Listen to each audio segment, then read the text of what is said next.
Merci d'être avec nous sur les antennes de la télévision Burkina Info. Amis de la liberté, de la démocratie et de la bonne gouvernance, bonsoir. Bienvenue à ce nouveau rendez-vous de votre émission Le Grand Déballage qui reçoit aujourd'hui un acteur important de la société civile burkinabé. Ça fait 5 ans qu'il était de passage sur ce plateau. Son dernier passage date de 2017. 5 ans après, il est de retour.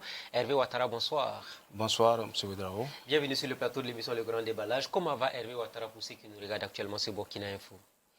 Merci de me faire l'honneur de me recevoir sur votre plateau. Hervé Ouattara va très bien. C'est vrai, ça fait 5 ans, je suis passé déjà. Beaucoup de choses se sont passées durant ces 5 ans. Hervé Ouattara a essayé de suivre ses activités quotidiennes, et mettre en place ses projets personnels et également avancer sur le terrain politique comme il l'a toujours fait depuis 2014 ou même bien avant. Donc aujourd'hui, je peux dire que tout va bien. Tout va bien. Et côté santé, côté financier, côté famille? Alors côté santé, ça va. Côté famille, ça va également. Je rends grâce à Dieu pour ça. Et côté financier, c'est comme tout Burkinabé, hein, pour ne pas dire tout le monde. Il y a des hauts, il y a des bas, il y a des moments ça va, il y a des moments ça ne va pas. Est-ce que vous êtes sorti indemne de toutes les accusations qui ont été formulées contre vous, des villas par-ci, des maisons à niveau par-là, après la transition de 2014-2015? Indemne, on ne peut pas sortir indemne de ce genre de choses, même si le soit transmis à la gendarmerie de Paspanga. Jusqu'à aujourd'hui, il n'y a pas eu de suite. Ah, vous avez porté plainte contre toutes les personnes, toutes les accusations? Il y avait déjà un soit transmis qui a été envoyé à la gendarmerie de Paspanga en son temps par le procureur.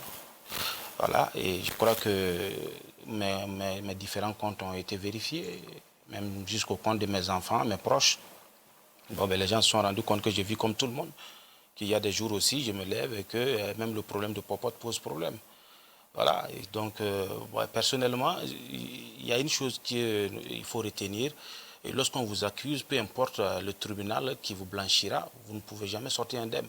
Parce qu'il y a un fait, c'est que vous êtes sali et ça reste définitivement. Et votre famille a été choquée, j'imagine un peu, madame, les enfants et tout votre entourage, ça n'a pas été des moments faciles à vivre sans doute.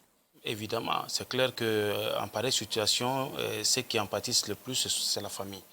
Voilà, votre femme, vos enfants, quand ils sortent, ce qu'ils entendent, et devant les écrans, ce qu'ils entendent, surtout que les réseaux sociaux aujourd'hui, c'est devenu l'affaire de presse de tous. Alors, c'est qu'on voit sur les réseaux sociaux à longueur de journée, lorsque un enfant apprend qu'on insulte son papa de rater, on insulte sa grand-mère et tout, ça fait un choc. Ça fait un choc, mais c'est le choix aussi que nous avons fait. Et il faut prendre en compte ce choix-là. Il faut tenir compte également des conséquences des actions que nous posons. Et ce n'est pas du tout facile parce que d'autres en ont même payé de leur vie. Mais c'est également ça aussi le prix à payer. Est-ce qu'à un moment donné, vous vous êtes dit, avec toutes ces accusations et toutes ces calomnies-là, je vais arrêter finalement? Ça a failli altérer votre engagement à un moment donné de votre combat? Pas du tout. Pas du tout. C'est de bonne guerre en fait. Parce que de toute évidence, mes ennemis ont besoin également de ce genre d'informations pour pouvoir me mettre à terre. Mais c'est en cette pareille situation que je m'arme de courage et de détermination pour avancer. Parce que je me dis que je ne vais pas faire le plaisir à ceux qui veulent me voir à terre, quand même de se réjouir.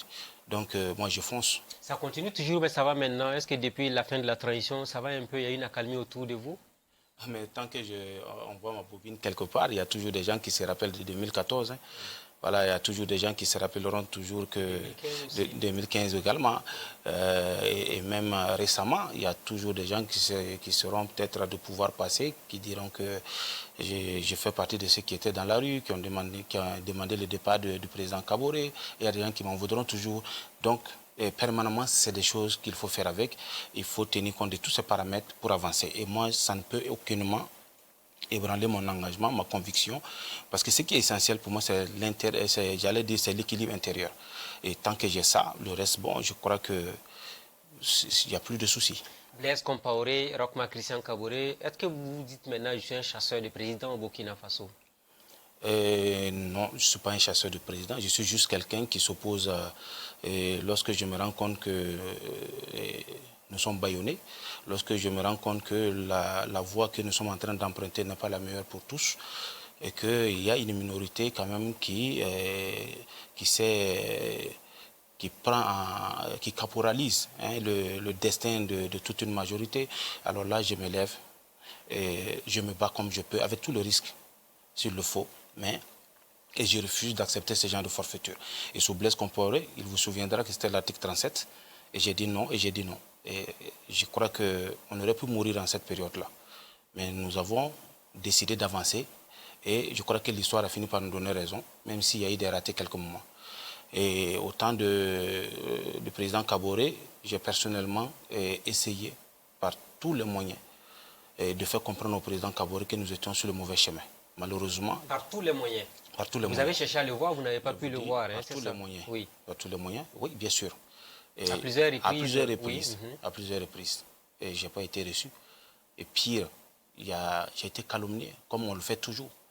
Alors, mais ça ne m'a pas découragé. Est-ce que c'est parce qu'il ne vous a pas reçu que vous avez lutté pour qu'il puisse être débarqué du pouvoir? Pas du tout. Vous savez, on a l'impression que ça ressemble à une revanche ou une vengeance quelconque. Vous dites c'est notre pouvoir et on ne bénéficie pas, donc du coup on se met contre ce pouvoir-là. Pas du tout, oui. Je vous dis tout de suite que j'étais proche du président Kaboré, très proche de lui. Mais vous savez, au Burkina, il y a une chose qui est là, qui est un fait réel. Et on ne veut pas voir un jeune indépendant qui émerge de lui-même. Qui est Hervé pour être proche du président. Il n'a pas de parrain, il n'y a rien. Il se prend trop, il est impoli, il est arrogant. Alors, tout de suite, on dit au président Kaboré, Hervé, il tourne dans le maquis, il vous insulte. Hervé, c'est celui-là qui tourne de gauche à droite, qui fait ceci, cela. Mais lorsque on a peut-être souvent un chef d'État qui préfère écouter des gens encore, qu'il estime être encore plus proches que toi, mais tu es écarté. Mais beaucoup de jeunes aujourd'hui ont subi ce que moi j'ai subi. Mais ça ne nous a pas empêché de toujours trouver le créneau pour envoyer nos messages au chef de l'État pour dire qu'il y a péril dans la demeure et qu'il y a le feu qui a commencé à consumer presque toute la case. Mais quand on lit tes messages, on ignore. Alors qu'est-ce qui te reste à faire? C'est mener le combat. Donc c'est parce que vous n'avez pas eu gain de cause dans ces messages-là que vous vous êtes mis à lutter contre lui jusqu'à ce qu'il tombe. Parce qu'à un moment, nous avons compris que si on ne s'élève pas, on allait tous passer. Et le pays avec. Le 24, on vous a vu dans la rue, vous étiez content du coup d'État? J'ai salué le coup d'État. Alors qu'en 2015, vous avez lutté contre un coup d'État. Ah oui, bien sûr. Comment vous pouvez expliquer ce paradoxe-là? La même personne, en l'espace de 5 ans, qui lutte contre un coup d'État, qui accepte un coup d'État. Comment vous voulez que les Burkinabés vous comprennent? Ça fait deux contextes différents. Oui. En 2015, il n'y avait pas, en fait, même si le terrorisme était à son début, c'était pas assez, j'allais dire, on n'était pas assez enfoncé comme nous le sommes aujourd'hui. En 2015, c'était des signes et des actes isolés. Et en ce moment, je crois que ce qui a peut-être guidé ceux qui ont fait le coup d'État, c'est peut-être certaines considérations personnelles et autres. Mais en 2020, 2021, 2022 et tout, on était à plus de millions de déplacés et de milliers de tués, civils comme FDS confondus, face à un président qui avait pris l'engagement de protéger tout le monde et qui, à un moment donné, péchait dans sa communication, même dans sa prise de décision, qui s'est fait entourer par des gens, à un moment, on se demandait s'ils étaient pour le Burkina ou si réellement ils étaient venus juste pour leur compte personnel. Donc, ce qui est arrivé à Roch Kaboré le mérite, selon vous, par rapport à son entourage et à sa manière de gérer le Burkina Faso? Je ne dirais pas qu'il le mérite, mais je crois que ce qui a été fait, il fallait le faire pour sauver le Burkina Faso. Parce qu'ici, on ne va pas résoudre le problème, on ne va pas juste lier le problème à une question de personne. Il ne s'agit pas de Roch Kaboré, le président Roch Kaboré, ou du moins la personne de Roch Kaboré ici. Il s'agit d'un chef d'État qui est arrivé à un moment très difficile, qui aurait pu être un très bon président si nous n'étions pas dans ce contexte, mais qui a mal géré le problème parce qu'il était entouré de personnes qui n'ont pas su réfléchir pour lui proposer des pistes pour amener le Burkinabé à se retrouver et faire face à l'hydre ensemble. Il a été, dès le premier moment, il a jeté les bases en fait, de la division réelle du peuple burkinabé. Parce que quand il a pris le pouvoir, pour moi, c'était à partir de son premier mandat que la vraie transition commençait. Et il fallait un gouvernement d'ouverture, un gouvernement d'union qui prenait en compte toutes les couches socio-professionnelles de Burkina Faso pour faire face à ce que nous connaissons. Et après ces 5 ans, il fait ce qu'il a à faire. Malheureusement, quand il est arrivé, au lieu de résoudre le problème du terrorisme, il a pris presque ces 5 ans à s'attaquer à Blaise Compaoré, à s'attaquer à Zida, à détourner le problème, à déplacer les problèmes, pour au finir se rendre compte qu'en réalité, on était déjà sur le chemin du non-retour. Et il fallait maintenant commencer à voir quelles sont les solutions. Mais c'était un peu tard. Mais quand on a un chef d'État dans un contexte pareil, dans une situation pareille, je crois que le bon sens voudrait quand même qu'on le dise. Est-ce que la solution, c'était de faire partir le président Kaboré? Mais je crois qu'à un moment, il faut qu'on ait le courage de dire vous avez failli à votre serment, il faut rendre tablé, ça s'est fait. Alors, le coup d'État est intervenu le 24 janvier. Vous étiez l'un des leaders de la société civile dans la rue, content. Oui. Alors, il y en a qui ont tout de suite dit, voilà encore un opportuniste qui profite d'une situation dans l'espoir d'être récompensé quelque part. Mais je dirais que l'opportunisme, ce n'est pas mauvais en soi. C'est peut-être que souvent quand tu ne fais rien et que tu es chez toi et que peut-être tu veux profiter des occasions, manger sur le dos ou la sueur des gens, c'est ça qui pose problème. Moi, j'étais dans la rue, j'ai été en prison. Je ne vois pas où se trouve l'opportunisme ici. Mieux, je dis, je ne vois pas aujourd'hui ceux qui sont dans le gouvernement à l'ALT, quelqu'un qui mérite mieux que moi un poste quelconque. Ah oui, vous êtes sûr à 100%? Non, je le dis parce aucun vous défiez, quiconque que soit, oui. Non, je ne vois pas, je suis burkinabé au même titre que les autres, je me suis battu, j'ai montré ce que je peux faire. Donc je ne vois pas pourquoi l'autre peut mériter mieux que moi. Et il faut qu'on se le dise. C'est clair aujourd'hui que Hervé, chacun pourrait dire ce qu'il veut sur mon compte. Chacun peut apprécier ma position en fonction de ma façon, de cette liberté que j'ai de m'exprimer et tout. Et aussi, chacun peut me classer selon le clan qu'il souhaiterait. Mais tout compte fait, je suis sûr d'une chose. Je ne me suis jamais assis pour qu'on me propose quelque chose. Je me suis toujours battu. Et en fonction de ça, je crois que je peux me permettre de dire... Donc, bien que vous soyez dans la rue, on ne vous a absolument rien proposé, que ce soit l'AET ou le gouvernement? Rien. Rien? Non. Vous avez rencontré le président Damiba à un moment donné? Comme tout le monde, c'était un grand groupe. Il n'y a jamais eu une rencontre, lui et moi. Il n'a jamais cherché à vous voir? Pas du tout. Est-ce que vous avez fait la démarche vers lui pour le rencontrer? Non, pas du tout non plus. Pour lui dire quoi? Pas... Donc vous venez de dire tout à l'heure que ceux qui sont à l'ALT ou au gouvernement ne sont pas plus méritants que vous. Mais bien sûr, je le dis clairement, c'est la vérité. Parce que je ne vois pas pourquoi on va dire que telle personne mérite mieux que moi, Hervé. Je ne vois pas pourquoi. À un moment, j'ai été même appelé par certains pour me dire qu'il paraît que je visais la présidente de l'ALT. J'ai dit, mais si j'ai l'occasion, je ne vais pas hésiter. Et je l'ai dit. Après, j'ai compris que l'ALT s'était plombé. Voilà, ce n'était pas la peine de trop forcer parce que les dés étaient jetés. Vous avez fait des démarches auprès d'autres personnes proches de Damiba ou... Non. Pourquoi? Pour l'ALT? Oui, pour non, l'ALT. Pas du tout. Je n'ai demandé à personne que je voulais être à l'ALT. Mieux, quand j'ai compris que certaines informations me revenaient comme quoi les activistes de 2014 n'étaient pas les bien perçus dans cette histoire, j'ai compris que c'était mieux d'observer certains... Activiste de 2014, ça veut dire quoi? Est-ce à dire qu'on voulait écarter tous ceux qui ont été dans l'insurrection? C'est l'information en son temps qui a beaucoup circulé, qui continue d'ailleurs de circuler. Et je commence à croire un peu à ces informations-là, parce que quand je vois l'évolution des choses et de la façon dont effectivement certains jeunes sont aujourd'hui mis à la bande de touche, ça m'amène à réfléchir et à me poser des questions. Du coup, je suis un peu réservé sur certaines choses, quoique je pense qu'aujourd'hui, au Burkina Faso, il n'y a pas de raison qu'on me demande à moi, Hervé, de rester à l'écart, pendant que d'autres, on peut aller les prendre chez eux lorsqu'ils n'ont rien fait, pour aller les positionner, parce que tout simplement, ils sont proches de X ou Y. Apparemment, vous digérez mal le fait d'avoir été écarté des organes de la transition. Non, c'est pas que je dis... Parce qu'on sent en vous que vous n'êtes pas du tout content de ce qui vous arrive. Vous auriez dû être récompensé comme certains. Apparemment, c'est ce que vous dites. Écoutez, moi, je ne parle pas en termes de récompense, parce qu'il faut quand même que nous essayons de choisir les mots pour dire que ici, ce n'est pas une question de récompense pour moi. Je pense qu'il y a un fait. Oui. Et ce fait, c'est quoi? C'est que nous avons commencé à animer, à traduire notre ras-le-bol sur le terrain depuis très longtemps, avant que certains ne se positionnent. Pendant ce temps, il y a des gens qui nous traitaient de tous les noms d'oiseaux. Lorsque nous avons été enfermés, il y a des gens aujourd'hui qui sont au MPSA ou même très proches du MPSA qui sont permis de nous traiter de délinquants. qui nous ont très mal critiqués parce qu'ils estiment qu'il n'y avait pas de raison de faire partie du président Kaboré. Mais ces personnes aujourd'hui sont soit nommées quelque part, soit dans les instances du MPSR. Donc c'est eux qui ont bénéficié finalement du fruit de votre Mais ce que j'ai dit, en fait, ce qui me fait mal, c'est ça. Parce que vous voyez, aujourd'hui, nous sommes dans un pays où on a l'impression que il faut être un larbin, il faut être un essuyer, je ne sais pas s'il faut le dire, des chaussures ou des sandales, pour espérer être à des positions. Parce que lorsque tu es libre et que tu t'exprimes librement, mais ça pose énormément de problèmes dans ce pays.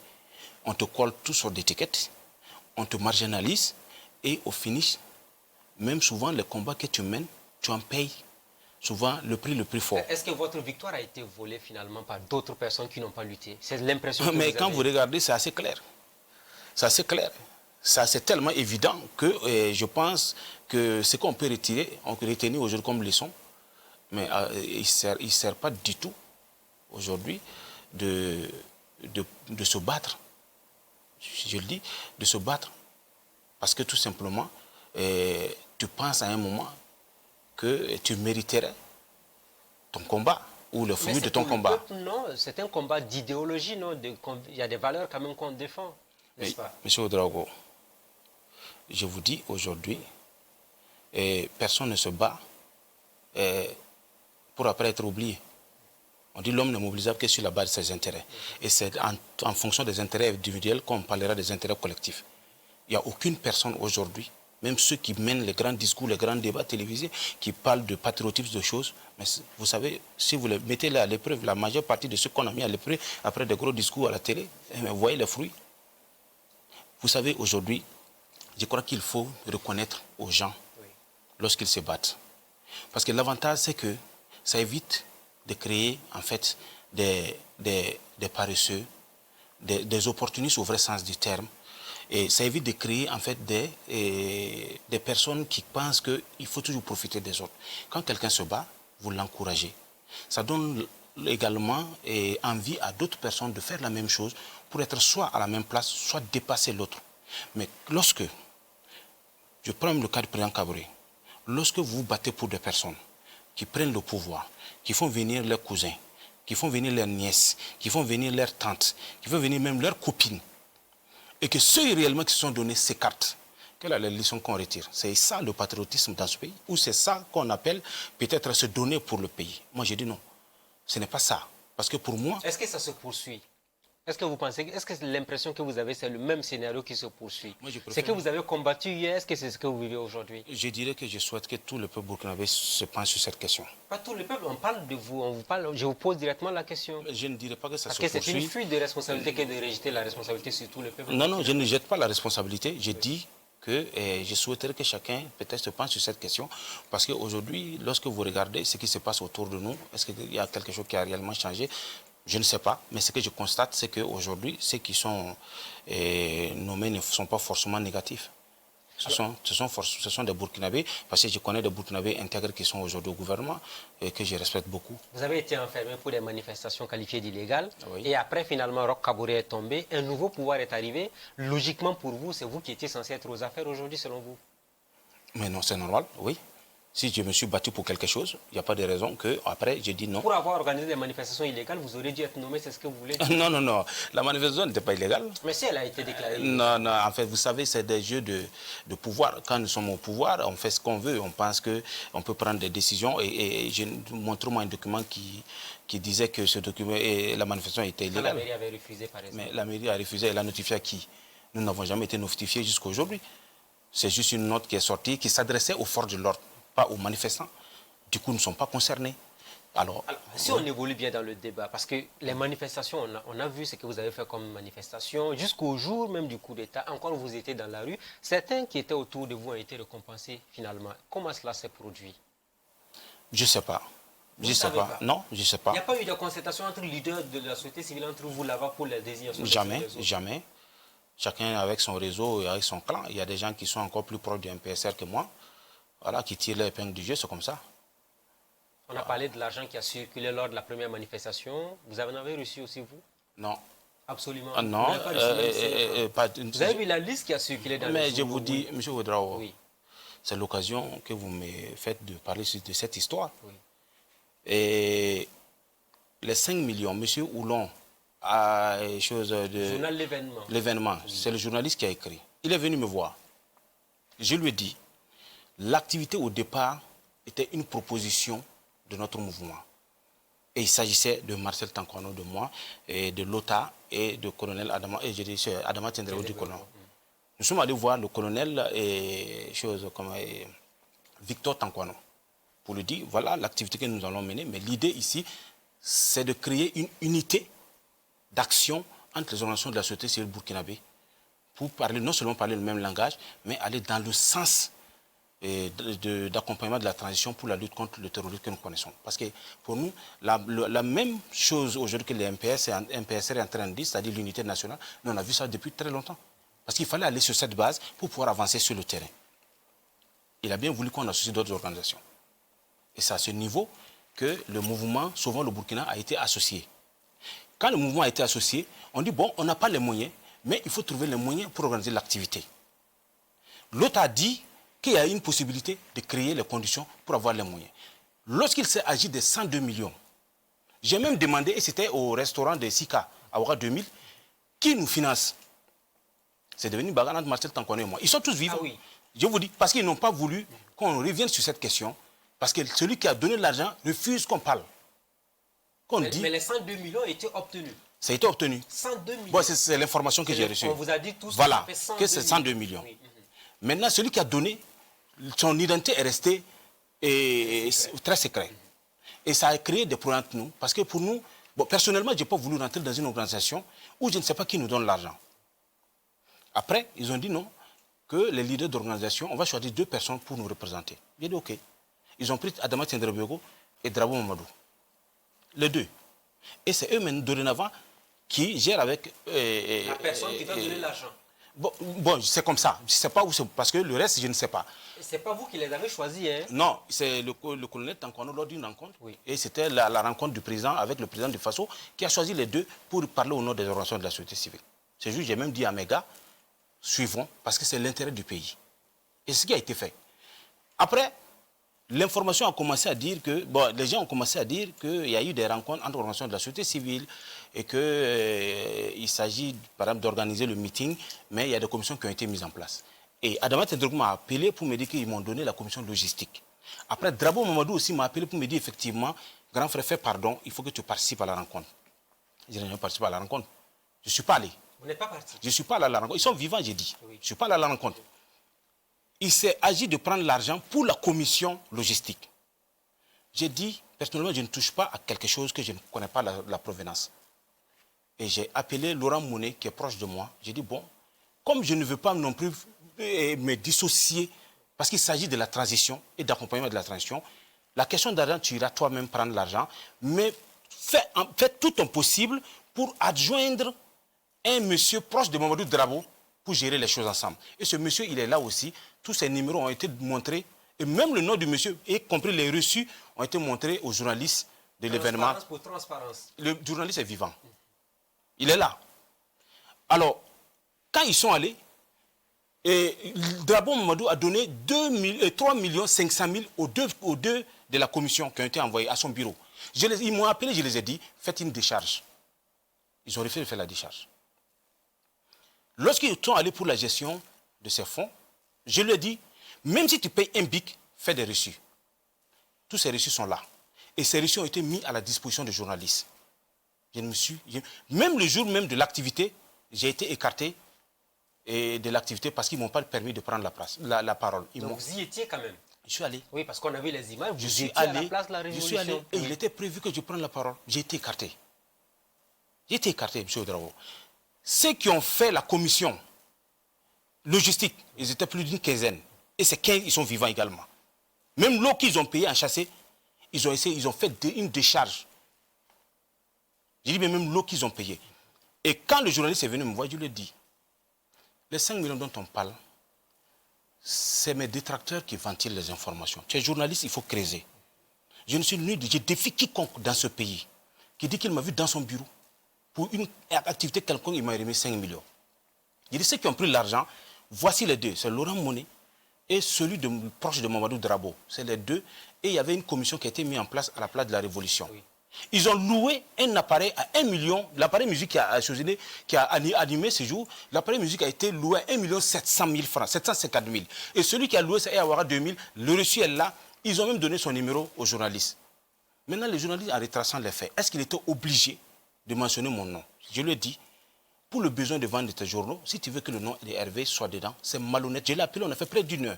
Il dit non, lui l'a expliqué, mais je ne suis pas incriminé. J'ai dit non. On ne fait pas le procès du journaliste dans l'émission. Je vous explique. Voilà. Non, je vous explique ce qui se passe. Oui, oui. Okay. Non, je vous explique en fait ce qui se passe. C'est bien que vous dites votre part de vérité. C'est ma part de vérité. Oui. Et le journaliste, il est vivant. Oui. Voilà. Je lui ai dit, je ne suis pas content.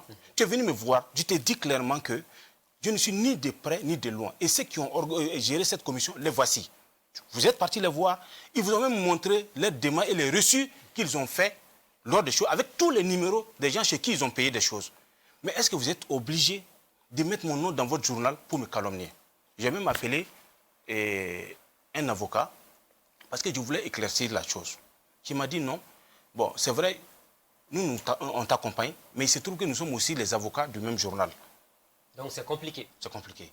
Mais en même temps, je retiens que c'est malhonnête parce que nous sommes dans un contexte où, vous voyez, il ne faut pas qu'on cherche à me salir simplement pour me salir. Je ne fais rien souvent. Donc, ce qui est clair, et c'est ce que vous voulez dire à la population qui nous regarde, vous n'avez pas pris 5 francs dans l'organisation de ce meeting-là. J'ai dit, c'est clair. Dans le 5 francs, il n'y a pas quelqu'un qui peut aujourd'hui sortir et dire que dans l'organisation de ce meeting, il m'a appelé, prends ça pour aller organiser quoi que ce soit. Qu'il sorte et qu'il montre la preuve. On ne vous a pas fait non plus de bilan après de ce qui a été dépensé. Aucun bilan n'a été fait jusqu'à aujourd'hui. Aucun bilan. Aucun bilan. Aucun bilan n'a été fait jusqu'à aujourd'hui. Donc, c'est assez clair. Et je dis, le journaliste, quand il a fait ses enquêtes, il lui sait. Mais dans le journal, il écrit que Hervé Ouattara a reçu, il dit, Hervé Ouattara a reçu 5 millions, chose qu'il a réfutée. Mais je lui ai dit, tu n'es pas obligé d'écrire ça. Qu'il lui a écrit ça, parce que tout simplement, c'est pour dire aux gens que je n'ai pas reçu. J'ai dit non, mais ce n'est pas intéressant, c'est malhonnête. Parce que là, vous me jetez en pâture aux gens.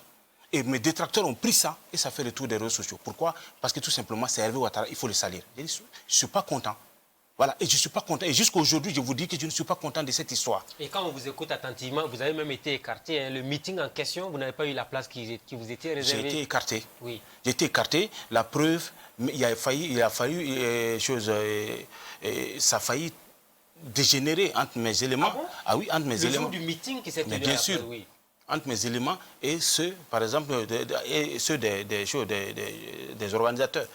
C'était devant beaucoup de journalistes. Parce que les gens ne pouvaient pas comprendre qu'on nous écarte de cette façon. Mais ça a commencé depuis le début. On nous a écartés depuis le début jusqu'à aujourd'hui dans cette histoire. Vous avez compris à un moment donné que vous étiez un intrus dans cette affaire? Alors, peut-être que je suis en train de comprendre ça. Peut-être au début, je me suis peut-être dit qu'il y a des gens qui font des pieds et des mains pour que Hervé Ouattara ne figure pas. Mais ces personnes n'y arriveront pas. Parce que vous savez, aujourd'hui, le MPSR, pour moi, la transition, c'est l'affaire de tout le monde. Il y a des gens qui feront toujours l'effort pour m'écarter. Mais ça va être très difficile. Très difficile. Ça va être très difficile. Ah, vous en êtes sûr, hein? Ah, très. Ah, vous les défiez carrément, ils ne pourront pas vous écarter de cette transition. En fait, vous savez, j'ai toujours dit une chose. Il y a ce que l'être humain décide, mais il y a ce que Dieu décide. J'ai dit, moi, il y a peut-être 3 personnes dans ma vie, ou même 4, qui peuvent influer sur mon destin. C'est ma mère, parce que quand elle va se lever le matin, j'ai besoin toujours de sa bénédiction. Je mets ma mère d'abord, et je mets ensuite Dieu compris. Parce que c'est ma mère qui passe avant tout. Il y a mon père, père son âme aujourd'hui, et il y a mon épouse. C'est 4, c'est suffisant. Le reste... Je ne vois pas quelqu'un qui peut m'influencer mon destin. Je ne vois pas. Cette personne n'est pas encore née. Cette personne n'est pas encore née. Je veux qu'on revienne sur le meeting en question. Là. Vous avez entendu après que l'argent a circulé, des cars sont allés transporter des gens venus pour faire le meeting de soutien au MPSR. Est-ce que ça vous a choqué de voir qu'il y a de l'argent qui a été distribué dans ces cadres-là? Vous savez, moi, je ne suis pas choqué. Rien ne me choque parce que j'estime qu'une telle organisation, quand même, il faut nécessairement mettre les moyens. Fallait-il aller chercher des gens avec des cars? Ce que vous avez dénoncé hier, c'est ce que vous faites aujourd'hui. C'est un peu alors, je ne sais pas comment ça s'est passé. Oui. C'est comme je vous ai dit. Oui. Je n'ai été mêlé à rien. Voilà, et vous n'avez même pas eu droit à la parole. Est-ce que ça vous a fait mal de n'avoir pas eu droit à la parole le jour de ce Oui, ça c'est vrai, ça m'a fait mal. Parce que j'ai compris à un moment qu'il y a un jeu qui est en train d'être mis en place qui n'est pas non seulement qui n'est pas sincère, parce que ce n'est pas loyal. Parce que si on veut m'affronter, je pense qu'il faut le faire à visage découvert très clairement. Vous en voulez aux organisateurs de ce meeting jusqu'à présent? Vous savez que ce jour, il y a deux versions qui m'ont été données. Oui. La première, c'est qu'on me dit, on a monté des gens pour me huer quand je vais prendre la parole. La deuxième, c'est que je prends la parole, on fait des bousculades, quelqu'un me poignarde. Ah oui. Ah oui. Donc voilà. Tout est... Ah, enfin, ce sont des versions qui vous... C'est ce que je vous dis. Oui. Voilà, ça ce sont des versions. Maintenant, est-ce que je dois prendre ça comme agent comptant? Mais ce jour, ce que je constate, c'est que lorsqu'il est arrivé au moment où je devais prendre la parole, moi ou Marcel Tankwano, mais les gens ont commencé à partir. Parce qu'ils ont commencé à dire aux gens de rentrer dans les cars pour qu'on les dépose. C'est aussi flagrant. Est-ce que vous avez été écarté à partir de ce jour? Vous avez compris qu'à partir de ce jour, vous et puis la transition, c'était fini? Non, la transition et moi, ce n'est pas fini. Il y a des individus... Clairement, puisque ceux qui ont été au devant de ce meeting sont tous presque à l'Assemblée législative de transition aujourd'hui, et c'est vous qui êtes sur le bas-côté. Non, je ne suis pas sur le bas-côté, M. Ouedraogo. Je vous dis aujourd'hui, je ne suis... peut-être il y a des personnes dans cette transition qui font des pieds et des mains pour que nous n'avancions pas. Mais nous, ici, peu importe, je le dis, la position qu'on me donnera, on ne pourra pas m'écarter. Parce que pour moi, la réussite de la transition est très capitale. Parce que c'est une question du pays. C'est une question de Burkina Faso. Donc les individus se fatiguent. Je crois que ce qui est essentiel, c'est la voie que nous voulons emprunter, c'est le chemin que nous voulons emprunter et c'est l'aboutissement, voilà, qui est mais il faut reconnaître que les derniers événements ont laissé des traces quand même. Certainement que vous et certaines personnes, quand vous vous croisez aujourd'hui, c'est difficile de causer de la même manière. Vous savez, au vu du comportement des uns et des autres. Clair, vous savez, je ne suis pas du genre à cacher mes sentiments. Je ne suis pas hypocrite. Il y a des gens que je ne salue pas, c'est vrai. À cause de ce qui s'est passé? Non, parce que je trouve qu'ils sont méchants et ils ne sont pas sincères. Et quand quelqu'un n'est pas sincère, moi je ne te tends pas la main parce que j'estime que tu peux me tuer à tout moment. Et quand c'est comme ça, je me méfie. Vous avez raté donc l'Assemblée législative de transition, vous avez raté aussi le gouvernement. Finalement, quel est votre rôle auprès du président Damiba finalement dans cette affaire? Alors, je rappelle que l'Assemblée nationale de transition, je n'ai rien cherché là-dedans. Vous n'avez rien cherché? Je n'ai pas cherché moi-même personnellement. Mais est-ce que des gens sont venus voir en off pour dire on peut vous aider? Je veux même aussi éclaircir une petite chose, parce qu'à l'Assemblée législative de transition, j'ai eu l'occasion au nom de notre mouvement de proposer quelqu'un. Parce qu'il s'agit de proposer des gens, au niveau des organisations de la société civile, nous avons proposé quelqu'un. Mais ce qui m'a le plus choqué, c'est qu'il y a des organisations de la société civile qui ont non seulement choisi des gens, comme on nous a demandé, et qui ont encore proposé des gens, même sur la liste du chef de l'État. Et qui se sont retrouvés avec 7 personnes de leurs membres à l'Assemblée, ou même 5-6 personnes de leurs membres à l'Assemblée. Je trouve que ce n'est pas joli, c'est malsain. Parce que lorsque nous construisons quelque chose, lorsqu'on a une dynamique là, il faut éviter encore de créer de fossés, il faut éviter au maximum de détruire ce que nous sommes en train de construire. Et c'est malheureux, mais cela ne voudrait pas dire non plus que pour ces actes isolés, nous devons jeter le bébé avec l'eau du bain. Pour moi, la transition doit être couronnée obligatoirement de succès. Donc nous allons laisser les questions de personnes, les questions d'ego, et nous allons construire. Ma position aujourd'hui, elle n'est pas chose, c'est pas ce qui doit compter. Pour moi, non. Parce que ce qui est évident, Hervé, dans les organes de la transition ou pas, moi je vais résister, je vais survivre, je vais travailler, je vais manger. Rien ne va changer. Vous savez bien que si vous y étiez aussi, peut-être ça allait être différent. Je sais que j'ai quelque chose à apporter. Ça au moins c'est évident, c'est clair. Et pour les portefeuilles ministériels, est-ce que quand vous avez vu la composition du premier gouvernement de Damiba, vous avez été choqué?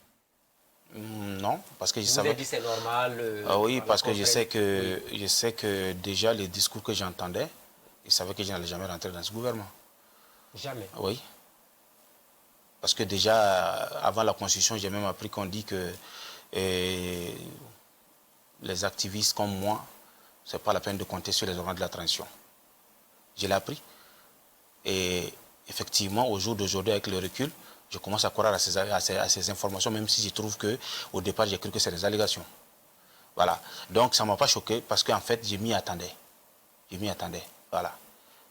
Et si on part plus loin, est-ce que vous faites confiance toujours au président Damiba? Alors, pour dire qu'on a confiance à quelqu'un, on n'a pas confiance à lui, c'est que vous le connaissez. Moi, je ne connais pas le président d'Amiba. Vous ne le connaissez pas? Je ne le connais pas. Comment vous pouvez soutenir quelqu'un que vous ne connaissez pas? C'est comme j'ai dit, moi, je suis à la transition. Vous avez donné le tapis rouge au président d'Amiba sans le connaître. Est-ce que ce n'est pas paradoxal? Je n'ai pas donné le tapis rouge à quelqu'un. Vous êtes sorti dans la rue pour le soutenir? Oui, écoute, je veux d'abord nuancer les choses. Oui. Quand il y a eu le coup d'État, nous avons acclamé sans connaître qui prend. Parce que pour moi, ce qui était essentiel, c'est que nous devons changer de fusil d'épaule. J'avais espoir que celui qui venait allait au moins se réussir à unir les Burkinabés. Et pour moi, unir les Burkinabés, d'ailleurs, si vous écoutez ma première déclaration, j'ai dit, même au sein du MPP, il y a des gens qui peuvent servir aujourd'hui. Il faut faire appel à tout le monde, il faut asseoir tous les Burkinabés autour de la même table et parlons le même langage. On n'est pas obligé de nommer tout le monde. On n'est pas obligé même de nommer les gens qu'on ne veut pas. Mais au moins, il faut avoir la stratégie de mettre tout le monde autour de la table et parler le même langage avant de commencer la guerre que nous sommes en train de mener. Mais sinon, ça va être très difficile. Donc, voilà les raisons qui m'ont poussé d'abord à sortir, à dire, bon, changeons de fusil d'épaule, changeons de façon de faire, de sorte à ce que l'élan patriotique des uns et des autres là puisse prendre le dessus sur le reste. Donc, voilà. Donc, vous n'avez pas connu le président d'Amiba avant même d'être dans la rue pour soutenir le coup d'État? Oui. Qu'après, quelques 2 jours, je crois, la première déclaration à la télé, que j'ai vu que, bon, on m'a dit que c'était... Et entre-temps, vous avez reçu aussi... Et c'est ce que j'ai dit. Avec tout le monde, avec tout le monde, c'est ce jour. Et ce jour-là, vous lui avez demandé quoi? Non, je n'ai rien dit. Vous n'avez absolument rien dit? Je n'ai pas parlé. Je n'ai pas pris la parole. J'ai écouté juste ce que les gens avaient à dire et puis je suis reparti chez moi. Voilà. Alors, vous, Hervé Ouattara, dites-nous, comment vous avez vécu les événements de Seitenga récemment? Très mal et je continue toujours d'avoir mal. Pour moi, c'est incompréhensible, ça. Et je crois que c'est l'une des raisons qui nous a amenés dans la rue. Après les gendarmes de Inatan, c'était la goutte d'eau. Je crois que Seitenga, c'est le deuxième Solan. Moi, je n'ai pas de mots. Je n'ai pas de mots parce que c'est atroce. Et j'imagine ce que le président lui-même peut ressentir aujourd'hui. Mais ce que j'ai dit, je crois qu'il n'est pas tard et j'ai fort espoir que le chef de l'État prendra ses responsabilités. En faisant quoi, par exemple? Parce qu'on dit que c'était eux qui étaient sur le terrain, ils connaissaient mieux la guerre et autres. Mais 4 mois après, quand même, le bilan n'est pas reluisant par rapport à la lutte contre l'insécurité. La première des choses, oui, qu'il se départisse de ceux qui viennent lui dire que telle personne n'est pas bien, telle personne n'est pas bien. Ah, vous pensez que le président d'Amiba est manipulé actuellement? Je ne dis pas qu'il est manipulé, oui, mais je sais aujourd'hui que si la transition a décidé de se départir des partis politiques, et que même au sein des organisations de la société civile, il y a une stigmatisation, je pèse le mot, il y a une stigmatisation. Je crois qu'aujourd'hui, ce n'est pas pour arranger les choses. Parce que s'il y a une chose qui m'a amené dans la rue, c'est parce que j'ai constaté que le peuple burkinabé était assez divisé derrière le président Kaboré. Et avec ça, on ne pouvait pas réussir. Donc l'avènement du MPSC devrait être pour moi un signal fort, parce que la réconciliation devait commencer par là, de l'unité entre les Burkinabés. On n'est pas obligé de s'aimer. Mais pour le Burkina Faso, on est obligé de se mettre ensemble pour défendre notre pays. Et après ça, on se fait la guerre. Mais pour l'instant, je ne vois aucun signe pour mettre les Burkinabés ensemble. Aucun. Je ne vois pas. Je ne vois pas. Je ne vois aucun signe. Et ce n'est pas bon. Et c'est comme je dis, ce n'est pas bon. Et si nous continuons dans ça, nous allons nous enfoncer. Parce que le tout militaire ne peut rien résoudre. Il faut qu'on arrête à un moment donné de penser qu'il y a des super-hommes dans ce pays, et il y a des gens qui dépassent, qui sont mieux que d'autres. Et d'autres peuvent, voilà. Il faut que nous comprenions que autant les militaires sont sous le front, autant les civils doivent être ensemble, main dans la main, pour mener le combat auprès de ces militaires-là, pour qu'on puisse avancer. Est-ce que si ça continue ainsi, vous risquez de descendre encore dans la rue pour combattre le pouvoir de Damiba? Mais écoutez, moi, je vous dis, moi, je ne suis pas figé sur des personnes. Ah oui, clairement. Ah non, je vous dis, moi, je ne suis pas figé sur des personnes. Il ne faut pas se tromper. Moi, c'est le Burkina qui m'intéresse. Si ça continue, je serai l'un des premiers à dire au président d'Amiba, il faut rendre le tablier. Vous êtes capable de le faire? Qu'est-ce qui m'empêche? Qu'on m'emprisonne? Non. Je vous dis une chose. Si ça continue, je serai l'un des premiers dans la rue à demander au peuple burkinabé encore de redescendre. On a perdu beaucoup de territoires depuis le coup d'État, des zones qui ne sont plus accessibles, ça fait un peu débat dans l'opinion. Comment vous vivez tout ça et quand vous voyez les déclarations du président qui prend des engagements, après sur le terrain, c'est autre chose que nous constatons. Non, mais c'est ce que je disais tantôt. Je crois que le président d'Amiba, aujourd'hui, il a pris des engagements, il a fait des promesses. Il nous a donné 5 mois pour faire le premier bilan. Mais avant 5 mois, est-ce que vous n'avez pas déjà une idée du bilan qui se dessine là?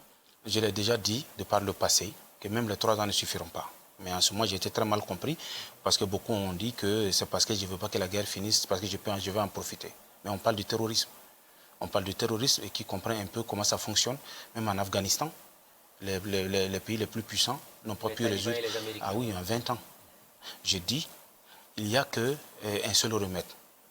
C'est le peuple burkinabé face aux terroristes. Ce n'est pas les FDS face aux terroristes. Parce que même les FDS face aux terroristes, ils n'y pourront pas. Le seul remède aujourd'hui au problème du terror au Burkina Faso, c'est le Burkina Faso, le peuple burkinabé, dans son ensemble, face au terrorisme. C'est tout. Est-ce que vous pensez que Damiba est dans le même piège que Roch Kaboré, mal entouré, mal conseillé de par le passé?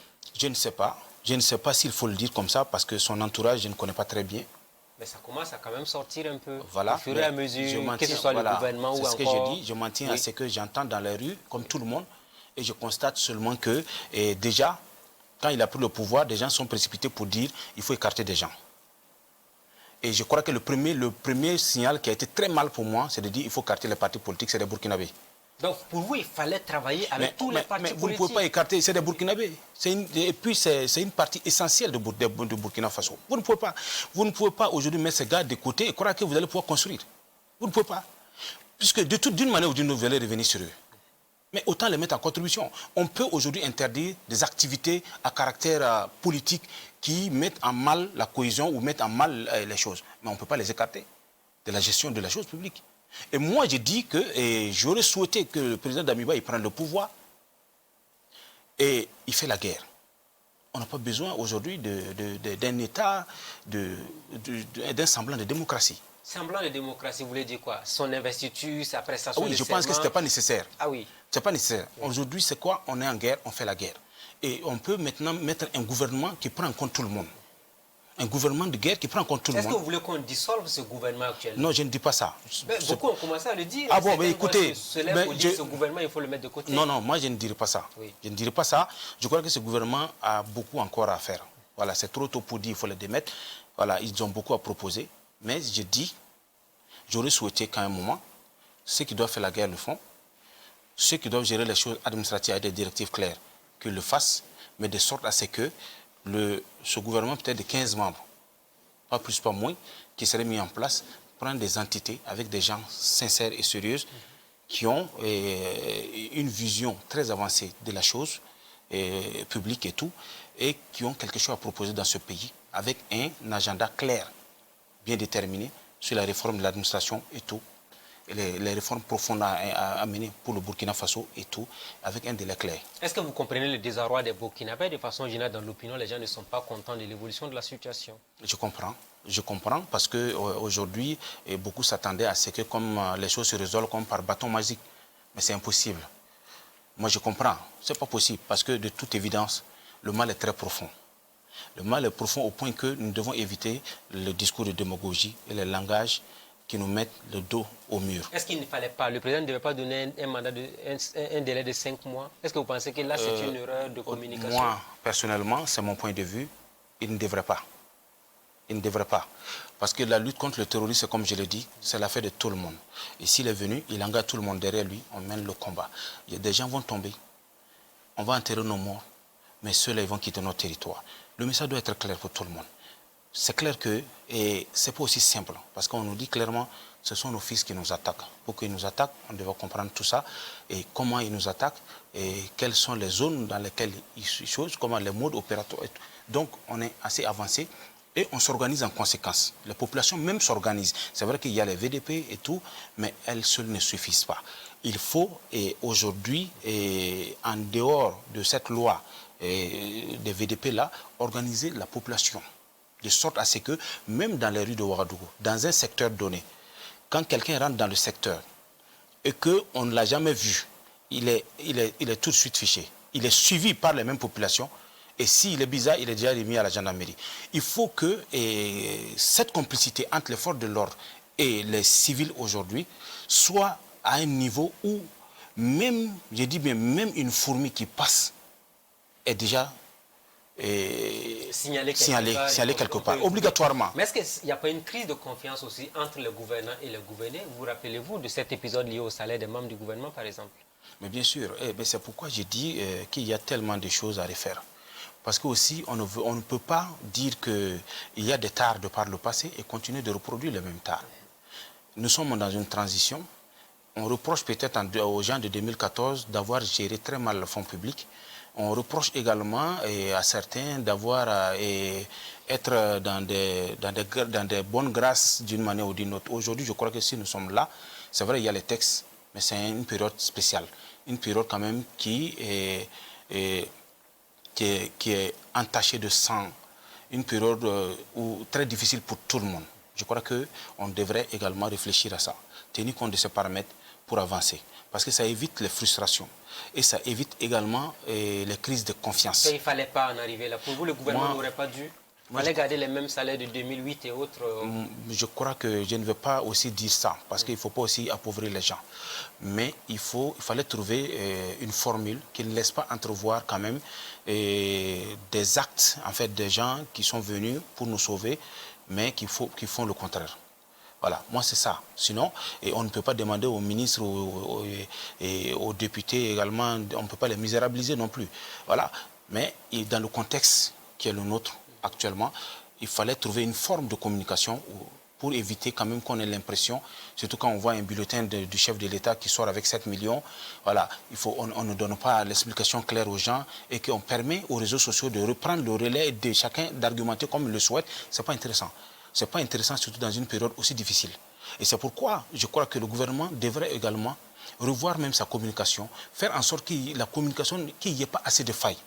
C'est très capital, surtout dans une période de crise. Parce que lorsque les failles s'entassent, à un moment donné, même quand vous dites la vérité, les gens ne vous croient plus. Est-ce que vous, aux militants, commencez à vous demander de faire quelque chose parce que ça ne va pas dans le pays?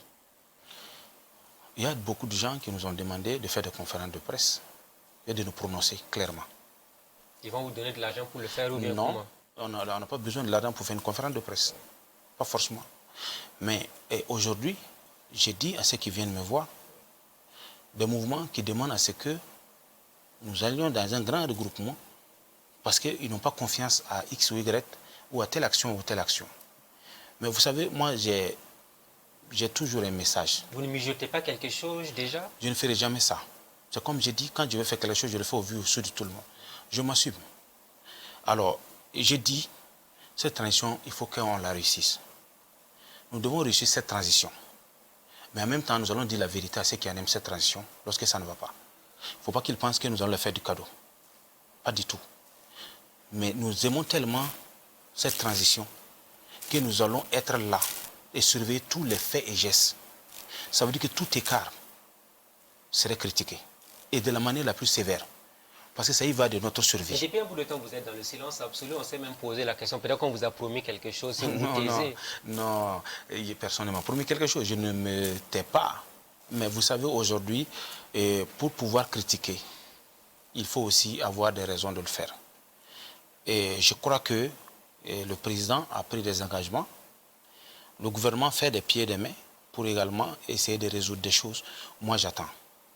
Vous allez attendre pendant combien de temps? Non, je vais vous devez donner quel délai pour pouvoir... quand je dis j'attends... Les 5 mois ou peut-être même plus? Non. Je vous dis, moi, ce n'est pas une question de délai. Je regarde, comme on dit, le maçon au pied du mur. Les actions des acteurs doivent pouvoir quand même nous rassurer sur leur volonté de faire avancer le peuple vers l'idéal recherché. Mais contrairement, nous serons obligés de sortir. Et c'est pourquoi je crois que le président devrait aller dans le sens réellement d'amener tous les Burkinabés autour de la même table. En faisant quoi concrètement? Est-ce qu'il faut un gouvernement d'ouverture? Même la LT, il y en a qui trouvent qu'elle n'est pas suffisamment multicolore. Donc du coup, il y en a qui pensent que tous ces organes, il faut les remettre en cause pour repartir sur une nouvelle base. Est-ce que vous y pensez souvent? Je pense que nous n'avons pas le temps de toutes ces questions. Et le président du Faso est le seul maître à bord. Je crois que c'est lui que nous regardons aujourd'hui. Je crois qu'il doit agir comme tel. Tout le monde doit être mis au pas. Mise au pas. Ah oui. En faisant quoi, par exemple? Mais écoutez... tout le monde doit être comme dans une caserne, c'est ce que vous voulez dire? Que la loi militaire s'applique à tout le monde? Mais c'est ce que j'avais voulu au début. Malheureusement, on ne peut plus au stade où nous sommes. Je crois qu'il y a la Constitution qui est là, les textes sont en vigueur, mais je crois que la feuille de route doit être claire pour tout le monde. Et l'autre aspect, il faut asseoir tout le monde. Tout le monde, nous devons parler le même langage. Et pour moi, parler le même langage, c'est que nous devons nous accorder sur le fait qu'il y a quelque chose qui est essentiel, c'est sauver le Burkina. On s'accorde sur ça. Alors, quel est le chemin qu'on emprunte? On dessine le chemin ensemble. Peu importe le bord. MPP, CDP, société civile, coutumier, tout le monde. La presse joue son rôle. Les différentes couches jouent leur rôle. Et le chemin est clair. On aboutit à la même chose en même temps. Le débat doit se mener maintenant autour de quelles sont les imperfections à corriger. Mais sinon, nous devons avancer sur la même chose. Certains évoquent la militarisation de l'administration. Est-ce que c'est le même constat que vous faites aussi? Je sais qu'il y a beaucoup de militaires quand même qui sont nommés à des lieux. Ça vous dérange un peu? Parce que le combat que vous avez mené, vous avez dit on veut les militaires au front, pas dans les bureaux. Est-ce que c'est le cas aujourd'hui, vous ne réagissez pas? Ça fait bizarre tout de même. Je ne sais pas ce qui guide toutes ces nominations, c'est comme je l'ai dit. Moi, de mon point de vue, je crois que aujourd'hui, les militaires doivent être au front. Tous les militaires. Mais écoutez, c'est ça. Donc vous êtes contre la nomination des militaires comme des DG dans les bureaux à n'en pas finir? Je crois qu'il ne faut pas aussi aller jusqu'à croire que les civils ne peuvent rien faire. Un militaire, c'est un civil avant d'être déporté la tenue. Et ce n'est pas tous les civils qui sont aussi lâches. Il y a des civils qui peuvent bien gérer. Et je crois aujourd'hui que s'ils ont même fait appel à Bassolement, c'est parce qu'ils croient en sa sincérité, à son intégrité. Et il y a des Bassolements dans ce pays. Et ils sont nombreux. Je crois qu'il faut qu'on ait le courage souvent à un moment donné de dire, évitons de croire qu'on est soi-même mieux que tout le monde. Le Burkina regorge des gens sincères. Peu importe leur bord, il faut les responsabiliser.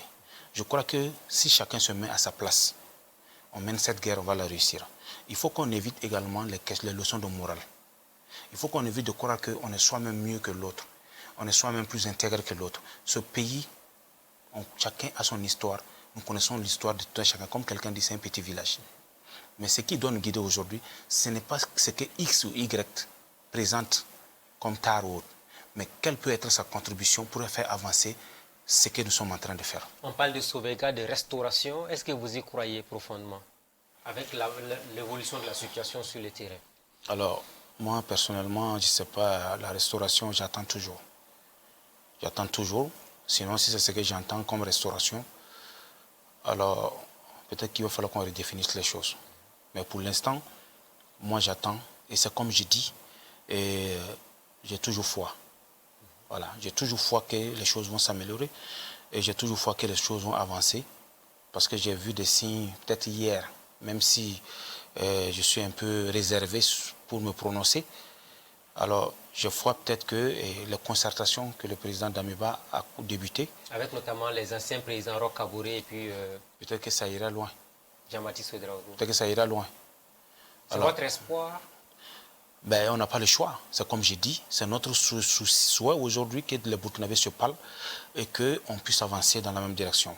Parce que quoi qu'on dise aujourd'hui, maintenir le président Kaboré, comme lui-même il a fait de par le passé, mais le karma existe. Hein. Je dis aux gens, il ne faut pas croire que ce que tu fais aujourd'hui, dans ta position, tu vas échapper à ça. Parce que d'une manière ou d'une autre, ça te rattrape. Le président Kaboré, hier, a maintenu des gens en exil, a maintenu des gens dans des prisons ici. Mais aujourd'hui, c'est lui qui paye la même chose. Je crois que Damiba ne doit pas commettre les mêmes erreurs. Si on n'a rien à lui reprocher, qu'on le libère. C'est clair. Il doit jouir de tous ses droits, comme tout citoyen burkinabé. Et ça s'arrête là. Maintenant, quelle peut être sa contribution? Qu'il soit pris en compte. Que tous les autres présidents soient pris en compte.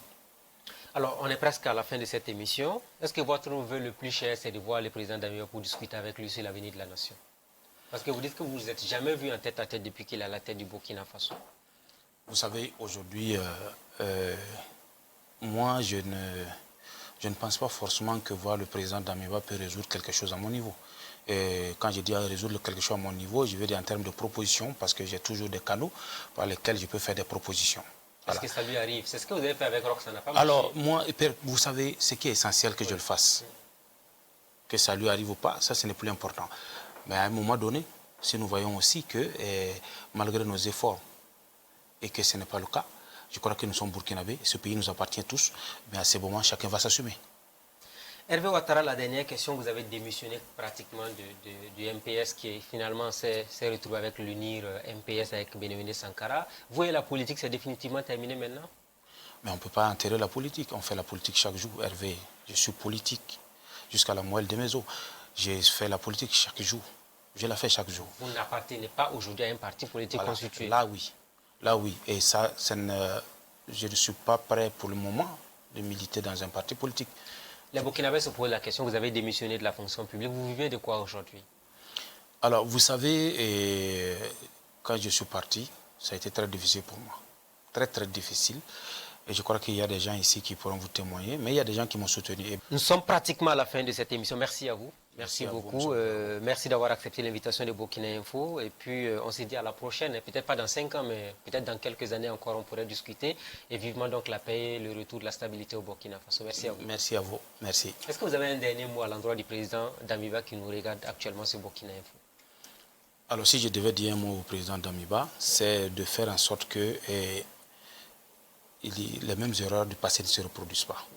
Qu'on n'ait pas l'impression effectivement qu'il y a des Burkinabés toujours qui ont des difficultés de se sentir Burkinabés. Parce que ce qui anime aujourd'hui les terroristes, c'est lorsque des gens pensent qu'ils ne sont pas considérés, qu'ils ne sont pas pris en compte dans les schémas de développement. Et c'est ça qui arrive souvent à creuser des fossés et des considérations souvent qui amènent à poser des actes qui sont très très désagréables. Faisons en sorte d'être en union, de parler le même langage et d'aller sur le même chemin, surtout quand il s'agit de la lutte contre le terrorisme. Il l'a bien dit donc, l'unité, parlons le même langage et sauvons notre pays. Amis de la liberté, de la démocratie et de la bonne gouvernance, ainsi prend fin ce rendez-vous. Merci à tous et à chacun de nous avoir suivis et on se dit à la semaine prochaine avec un nouvel invité. Bonsoir chez vous.